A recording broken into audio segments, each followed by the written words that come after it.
మనము నెలవారీ గ్రాసరీస్ అయితే తెచ్చుకున్నప్పుడు ఇలాంటి అట్టపెట్టెలో అయితే స్టోర్ చేసుకుంటూ ఉంటాం కదా. మీలో ఎంతమంది ఇంకా అట్టపెట్టెలో స్టోర్ చేస్తున్నారో నాకు కమెంట్ సెక్షన్లో చెప్పండి.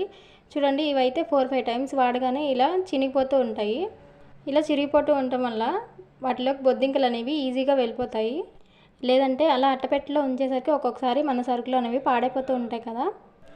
ఇకపై నుండి అలాంటి ఇబ్బంది ఏమీ పడకుండా ఒక బాక్స్తో అయితే మీ ముందుకు వచ్చేసాను. ఇది స్టోరేజ్ బాక్స్ అండి.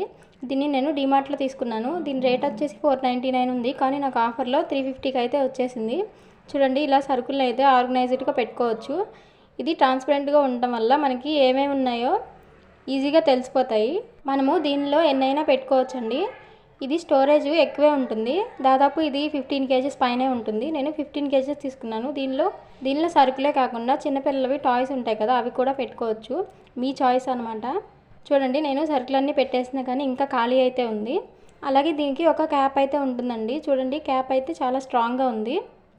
ఇలా స్టోర్ చేసుకోవడం వల్ల మన సరుకులు అనేవి ఏమేమి ఉన్నాయో ఈజీగా తెలిసిపోతాయి. దీనికి వీల్స్ కూడా రావడం వల్ల ఒకళ్ళైనా కానీ ఈజీగా తీసుకెళ్ళొచ్చండి. చూడండి, నేను మూవ్ చేస్తున్నాను, కనిపిస్తుంది కదా మీకు వీడియోలో. ఎక్కువ శ్రమ పడాల్సిన పని అయితే ఉండదండి. ఇలా ఈజీగా ఒక్కళ్ళమే ఉన్నా మూవ్ చేసుకోవచ్చు ఎటు కావాలంటే అటు. చూడండి, నేను కబోర్డ్లో అయితే పెట్టేస్తున్నాను. ఈ బాక్స్ మీకు ఎలా అనిపించిందో నాకు కమెంట్ సెక్షన్లో ఖచ్చితంగా చెప్పండి. చూడండి, ఇలా సెట్ చేసుకోవచ్చు. మన వీడియోని కొత్తగా చూసేవాళ్ళు ఖచ్చితంగా సబ్స్క్రైబ్ చేసుకోండి, అలాగే లైక్ చేయండి.